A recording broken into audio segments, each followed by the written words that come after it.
বন্ধুরা, আজ আমি বাবাদের উপরে একটা ভিডিও করছি। আমি অনেকদিন থেকেই লক্ষ্য করে দেখেছি যে বাবাদের মনে বিশাল একটা দুঃখ আছে। তারা সংসারে ছেলে মেয়েদের কাছ থেকে সেরকম ভাবে ভালোবাসা পায় না এবং সংসার থেকে সম্মানটাও পায় না। না না বাবারা, আপনারা এটা ভাববেন না। আপনারা আছেন বলেই আমরা মায়েরা মাতৃত্বের আনন্দ পাই এবং সম্মানও পাই। সেই জন্য আপনারা এসব কথা একদমই ভাববেন না। আপনারা যে কত ইম্পর্টেন্ট আপনারা জানেন?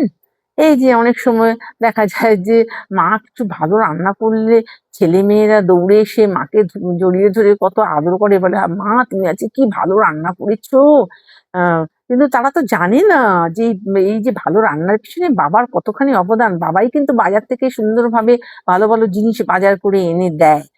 সেদিন তাদের ভাবতে হবে যে এখানে কিন্তু দুজনেরই কৃতিত্ব আছে, বাবা এবং মা। এবং অনেক সময় কি করে, ছেলেদের একটু আবদার করে মায়ের কোলে মাথা রেখে বলে, মা একটু মাথা টিপে দাও, ওই মাকে জড়িয়ে ধরে। বাবাকে কিন্তু সেটা করে না। আসলে কি বলতো, আমি লক্ষ্য করে দেখেছি যে বাবাদের মধ্যে না ইমোশনটা খুব কম। সেই জন্য ওটা বাবারা পারে না। আরেকটা ব্যাপার হচ্ছে, বাবারা খুব অল্পতে তুষ্ট।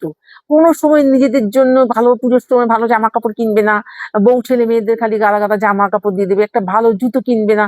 ইভেন যখন ডাক্তার দেখাতে হবে তো ফ্যামিলির সবার জন্য করবে, বউ ছেলে মেয়ে। আর নিজের বেলা বলবে, না না না না না, লাগবে না লাগবে না। এটা তো ঠিক নেই।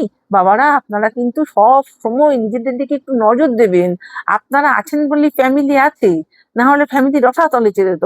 আর আগের দিনে কি হতো, বাবারা সব অফিস করতো, অফিস থেকে ফেরার সময় টিউশন করতো, কারণ তখন তো বাজারে অর্থনৈতিক অবস্থা এখনকার মতো খারাপ ছিল না, কিন্তু তাহলেও তো লাগতো। সেই জন্যই বলি, বাবারা আপনারা মনে কষ্ট করবেন না।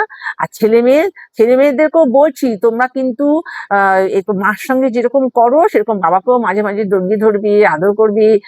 বাবার কোলে শুয়ে পড়বে, বলে, বাবা আমায় তুমি আদর করো, বড় হলেও এসব করবে। বুঝেছো? তাহলে বাবাদের মনে আর দুঃখ থাকবে না। আর মাঝে মাঝে বলবে, বাবা জিন্দাবাদ, বাবার জন্যই সংসার। দেখবে বাবাদের মন কত খুশিতে ভরে যাবে।